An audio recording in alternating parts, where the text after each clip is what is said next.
श्री काली मंदिर बहुत प्राचीन समय की बात है, जब सृष्टि में न तो सूर्य था, न चंद्रमा, न ही कोई ग्रह, तारा या ध्वनि। चारों ओर सिर्फ एक असीम गहरा अंधकार था, जिसे महात्मस कहा गया। ब्रह्मा, विष्णु और महेश तीनों शक्तियां मौन थीं, क्योंकि कोई गति नहीं थी। तभी उस महात्मस से एक अकल्पनीय गर्जना हुई। उस गर्जना से उत्पन्न हुई कालिका। उनका रूप था भीषण। खुले बाल, रक्तवर्ण नेत्र, गले में नरमुंड माला, हाथों में खड्ग, त्रिशूल और कटी पर बाघंबर। उनके प्रकट होते ही समय ने गति पाई, दिशाएं बनी, पंचतत्व स्थिर हुए और सृष्टि के रहस्य खुलने लगे। ब्रह्मा ने उन्हें प्रणाम कर कहा, मातः, आप ही महाकाली हैं, समय से भी परे काल की स्वामिनी। आपकी शक्ति के बिना न कोई उत्पत्ति है, न पालन और न ही संहार। देवी ने कहा, जब जब सृष्टि पर तमस, अधर्म और पापों की सीमा टूटेगी, तब तब मैं स्वयं प्रकट होऊंगी। और यहीं से शुरू होती है श्री काली मंदिर की पौराणिक यात्रा। एक ऐसा स्थान जहां स्वयं काल भी ठहर जाता है। रक्ता और शोणित, अधर्म के दो राक्षस और उनका अंत। सतयुग के अंत में दो राक्षस उत्पन्न हुए, रक्ता और शोणित। दोनों ही ब्रह्मा के वरदान से अमर थे कि उनका रक्त जहां गिरेगा, वहां नया राक्षस उत्पन्न होगा। वे यज्ञों को नष्ट करते, अर्षियों को मारते, स्त्रियों का अपमान करते और पृथ्वी की कराह सुनाई देने लगी। देवता असहाय होकर शरण में गए मां आदिशक्ति के। शक्ति ने उन्हें उत्तर दिया, जब पाप रक्त से फैल रहा है, तो उसका अंत रक्त की प्यास से ही होगा। तभी गर्जना हुई और श्री काली ने अवतार लिया।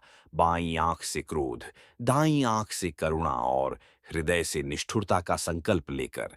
युद्ध भूमि में देवी ने रक्ता और शोणित का वध तो किया ही, साथ ही उनके गिरते रक्त को अपनी जिह्वा पर समेट लिया, ताकि नया राक्षस न जन्मे। हर वार के साथ उनका रूप और उग्र होता गया, देवता भयभीत होने लगे। तभी श्री हरि विष्णु ने मां के चरणों में लेटकर उन्हें शांत किया। मां ने कहा, जब तक राक्षस के रक्त की अंतिम बूंद न पी जाऊं, तब तक मैं कालरात्रि हूं। किंतु जब भक्ति मेरी जिह्वा पर आ जाए, तो मैं काली से करुणामयी बन जाती हूं। और जहां मां ने रक्त गिरने से बचाया, वहीं से रक्त शोधन पीठ बना, वही स्थान आगे चलकर श्री काली मंदिर बना। मनुष्य योनि में मां के मंदिर की स्थापना, रामकृष्ण परमहंस का अनुभव। कलयुग में मां काली के सबसे दिव्य भक्त माने जाते हैं श्री रामकृष्ण परमहंस। जब वे दक्षिणेश्वर नामक एक स्थान पर मंदिर निर्माण कार्य देख रहे थे, तभी उन्हें एक अजीब आकर्षण अनुभव हुआ। एक वट वृक्ष के नीचे उन्हें मां का स्पष्ट आह्वान सुनाई दिया, रामकृष्ण, मैं यहीं प्रकट होना चाहती हूं, जहां धरती से प्रेम की गूंज उठे, जहां लोग प्रश्न लेकर नहीं, समर्पण लेकर आए। उन्होंने तत्काल वहां खुदाई का आदेश दिया, और जब जमीन को खोदा गया, तो वहां से एक काली प्रस्तर मूर्ति निकली। उसका मुख घोर, किंतु नेत्रों में करुणा थी। उस दिन से मां दक्षिणेश्वरी काली का मंदिर स्थापित हुआ, जो अब श्री काली मंदिर के नाम से प्रसिद्ध है। रामकृष्ण जी ने कहा, यह मंदिर सिर्फ पत्थरों का नहीं, मां के हृदय का घर है। जो यहाँ एक बार सच्चे मन से आ जाए, उसका जीवन रूपांतरित हो जाता है। मां के चमत्कार, भक्त का अग्नि परीक्षा से पार होना। एक बार एक व्यापारी, जिसकी सारी संपत्ति जलकर भस्म हो गई थी, वह इस मंदिर में मां के सामने बैठकर रो रहा था। उसने कहा, मां, तू काल की स्वामिनी है, पर मैं अपने परिवार को अग्नि से नहीं बचा सका। तूने मेरा क्या लिया? तभी मंदिर में जलता हुआ दीपक गिरा और आग लग गई। पर वह व्यापारी बोला, अब क्या बचा है? तू ही आग दे, तू ही बचा। आग उस पर फैल गई, लोग चीख उठे, किंतु जैसे ही धुआं शांत हुआ, वह व्यापारी मां की मूर्ति के चरणों में सुरक्षित बैठा था। मंदिर में एक आवाज गूंजी, जो मुझे जीवन की आग सौंप दे, उसे अग्नि कभी नहीं छू सकती।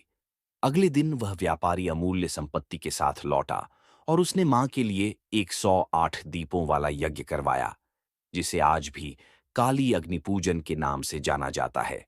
श्री काली मंदिर काल पर नियंत्रण, प्रेम में समर्पण। आज भी यह मंदिर न केवल एक आस्था का केंद्र है, बल्कि एक ऐसा द्वार है जहां लोग अपना काल, अपनी पीड़ा, अपने संशय, सब कुछ मां के चरणों में रख कर आते हैं। कहते हैं, यहां 3 रात लगातार मां के समक्ष बैठा, जाए न मांगकर, न गिनकर, तो चौथे दिन कुछ न कुछ ऐसा घटता है जो चमत्कार कहलाता है। इस मंदिर की दीवारों पर मां के अष्ट रूपों की मूर्तियां हैं। कहीं वह रुद्र रूप में हैं, तो कहीं ममतामयी रूप में, कहीं रक्त बीज का वध करती हैं, तो कहीं अन्नपूर्णा की तरह अन्न देती हैं। यही मंदिर बताता है, काली केवल क्रोध नहीं, करुणा भी है। केवल मृत्यु नहीं, नवजीवन भी है। और इसी कारण यह स्थान केवल मंदिर नहीं, एक जीवित शक्तिपीठ है, जहां काल भी मां की अनुमति से चलता है। श्री काली माता के अष्टभुजी रूप प्रत्येक भुजा में छुपा है, एक रहस्य, एक वरदान। जब देवी काली ने स्वयं को अष्टभुजी रूप में प्रकट किया, तब हर एक भुजा में उन्होंने एक ऐसा अस्त्र धारण किया जो केवल युद्ध के लिए नहीं, बल्कि एक गहन आध्यात्मिक संकेत भी था। उनका यह रूप न सिर्फ राक्षसों के लिए विनाशकारी था, बल्कि सच्चे साधकों के लिए मार्गदर्शक भी। पहली भुजा में उन्होंने त्रिशूल धारण किया, जो सत्व, रज और तम को संतुलित करता है। यह भुजा कहती है, जीवन में संतुलन सबसे बड़ी शक्ति है। दूसरी भुजा में कटार, खंजर थी। ये तमोगुण को काटती है, यानी आत्मा में जमा कषाय और वासनाओं को। तीसरी भुजा में मुंडमाला थी। ये मुंडमाला केवल राक्षसों के सिर नहीं, बल्कि अहंकार, काम, क्रोध, लोभ आदि का प्रतीक है, जिसे देवी ने जीत लिया। चौथी भुजा में अग्निकुंड से निकला दीप था। यह भुजा बताती है कि जहां तम है, वहां उजाला बनो। पांचवीं भुजा में अमृत कलश था। वह अमृत जो निस्वार्थ प्रेम और पूर्ण समर्पण से प्राप्त होता है। छठी भुजा में दर्पण था। उसमें व्यक्ति को स्वयं का वास्तविक स्वरूप दिखता है। यह बताता है कि मां के समक्ष झूठ नहीं चलता। जिसने खुद को जान लिया, उसने देवी को पा लिया। सातवीं भुजा में बोतल थी। वही बोतल जिसमें मां ने सारे कलयुगी विकारों को बंद कर रखा है। यह विकार मुक्त चित्त का संकेत है। और आठवीं भुजा में करुणा से भरा वृद्ध हस्त था, जिसमें कोई अस्त्र नहीं था, बल्कि शांति, प्रेम और सुरक्षा का वचन था। यह आठों भुजाएं मिलकर यह संदेश देती हैं, मां काली का अष्टभुजी रूप किसी से डराने नहीं, बल्कि जीवन को समझाने के लिए है। डर से कोई मां को नहीं पा सकता, लेकिन समर्पण से मां खुद आ जाती है। यही अष्टभुजी काली का दर्शन श्री काली मंदिर की गर्भगृह में होता है, जहां भक्त मां की भुजाओं से अपने सारे दुख, भय और बंधन सौंप देता है। काल से वापसी। जब मां काली ने मृत्यु को पलट दिया, बहुत समय पहले बंगाल के एक गांव में हरिपद नामक एक निर्धन ब्राह्मण हुआ करता था। उसका जीवन मां काली की भक्ति में डूबा था। वह प्रतिदिन श्री काली मंदिर में जाकर घंटों ध्यान करता, परंतु उसका जीवन कठिनाइयों से भरा था। न पत्नी, न संतान, न धन। गांव वाले उसे पागल समझते थे। कहते, हरिपद तो मरते हुए ही जी रहा है। लेकिन हरिपद कहता, मां काली मेरी सांसों में बसी है। जिस दिन वो चाहेंगी, उस दिन प्राण भी दे दूंगा। एक दिन वर्षा की रात थी। आंधी तूफान चल रहा था और श्री काली मंदिर बंद था। हरिपद ने मंदिर के द्वार पर ही बैठकर ध्यान करना शुरू किया। रात के तीसरे प्रहर एक अजीब सी छाया उसके समीप आई। काले वस्त्रों में, कंकाल सी काया, सिर पर मुकुट और हाथ में पाश, व स्वयं यमराज थे। उन्होंने कहा, हरिपद, तेरा समय समाप्त हो गया है, चल। हरिपद मुस्कुराया। मां के द्वार पर मृत्यु, ये तो वरदान है। परंतु जैसे ही यमराज ने उसे छूने का प्रयास किया, मंदिर का बंद द्वार अपने आप खुल गया। भीतर से मां काली की तेजस्वी मूर्ति जागृत हो उठी। मां ने गरज कर कहा, यह भक्त मेरा है। जब यह काल को भी स्वीकार कर रहा है, तब काल तुझसे बड़ा नहीं। मां ने अपनी जिह्वा से एक अग्निवलय बनाया और हरिपद के मृत होते शरीर में प्राण वापस डाल दिए। यमराज पीछे हट गए और बोले, मां, इस भक्त ने तो मृत्यु को भी प्रेम से जीत लिया। हरिपद उठ खड़ा हुआ। उसकी आंखों से आंसू बह रहे थे। अगले दिन जब गांव वालों ने देखा कि जो मृत मान लिया गया था, वह जीवित है, सबने मां काली के मंदिर में दौड़कर माथा टेका। उस दिन से मंदिर के द्वार कभी पूरी तरह बंद नहीं किए जाते, क्योंकि कहा जाता है, जहां मां स्वयं काल को रोक सकती है, वहां मृत्यु भी भक्ति से हार जाती है। आज भी इस चमत्कार की स्मृति में हर कार्तिक अमावस्या पर काल विजय महोत्सव मनाया जाता है, जिसमें लोग दीपक लेकर मां के चरणों में कहते हैं, मां, तू ही समय है, तू ही सुरक्षा। मौत भी तुझसे डरती है, तो हम क्यों ना तुझसे प्रेम करें, एक वेश्या की भक्ति। जब मां काली ने सबसे तुच्छ समझी गई आत्मा को भी अपनाया। एक बार की बात है, जब कोलकाता की गलियों में चंपा नाम की एक वेश्या रहा करती थी। चंपा का जीवन असहनीय था। समाज से तिरस्कार, घर से निर्वासन और हर दिन आत्मा को नोचती लज्जा। लेकिन भीतर कहीं न कहीं वह मां काली से बहुत प्रेम करती थी। उसने कभी मंदिर की सीढ़ी नहीं चढ़ी थी, क्योंकि उसे लगता था, मैं अपवित्र हूं, मां कैसे मुझे अपनाएंगी।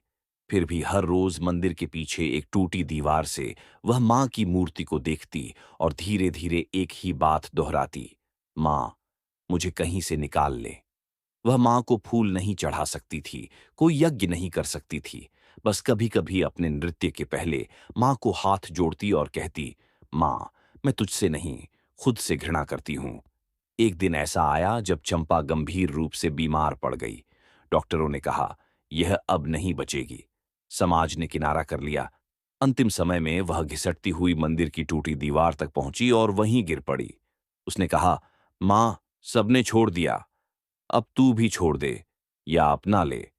तभी मंदिर के भीतर का दीपक अचानक तेज हो उठा और वहां उपस्थित पुजारी और भक्तों ने देखा, मां काली की मूर्ति से एक चमकता तेज निकला, जो सीधे उस दीवार के पास जा पहुंचा। चंपा की धड़कनें बंद थीं, लेकिन चेहरे पर मुस्कान थी और शरीर से एक गंध आ रही थी, जो चंदन से भी मधुर थी। पुजारी ने सबको बताया, इसने कभी चरण नहीं छुए। फिर भी मां ने इसे अपनी जिह्वा पर रख लिया। मां की मूर्ति के चरणों में अगली सुबह एक नया फूल खिला मिला, काले रंग का, किंतु अद्भुत सुगंध वाला। पुजारी ने कहा, यह चंपा की आत्मा है जिसने अपने पाप से नहीं, प्रेम से मुक्ति पाई है। आज भी श्री काली मंदिर के पिछले भाग में एक छोटी सी चंपा कुटी है, जहां वो टूटी दीवार अब चंपा द्वार कहलाती है। वहां हर अमावस्या को एक दीपक जलाया जाता है, यह कहकर, मां केवल शुद्ध हृदय नहीं, टूटी आत्माओं की भी माता है। और यही बताता है कि श्री काली माता का मंदिर पापियों को तिरस्कार नहीं, अवसर देता है लौट आने का, जुड़ जाने का, मां में समा जाने का। श्री काली मंदिर की गुप्त सुरंग, जहां साधक अमावस्या की रातों में आत्मा त्यागते थे। श्री काली मंदिर, जो बाहर से भक्तिभाव और दीपों की रोशनी में नहाया हुआ दिखता है, उसके नीचे एक ऐसा रहस्य है जिसे सदियों तक केवल कुछ ही तांत्रिक, सिद्ध महात्मा और सच्चे साधक जानते थे। इस मंदिर की गर्भगृह के ठीक नीचे है एक गुप्त सुरंग, जिसे मार्ग मुक्ति कक्ष कहा जाता है। इसका द्वार कभी आमजन के लिए नहीं खोला गया, क्योंकि यह सुरंग सिर्फ भौतिक मार्ग नहीं, बल्कि आत्मिक विमोचन का द्वार है। पुरानी कथाओं के अनुसार अष्ट सिद्धियों को प्राप्त करने की साधना अमावस्या की रात्रियों में इसी सुरंग में होती थी। मां काली के 8 मुख्य सिद्ध उपासक, जिनमें से 2 ब्राह्मण, एक वेश्या पुत्र, एक अघोरी, एक योगी, एक नाथपंथी, एक मुस्लिम फकीर और एक बाल साधिका थी। उन्होंने मिलकर यह साधना भूमि बनाई थी।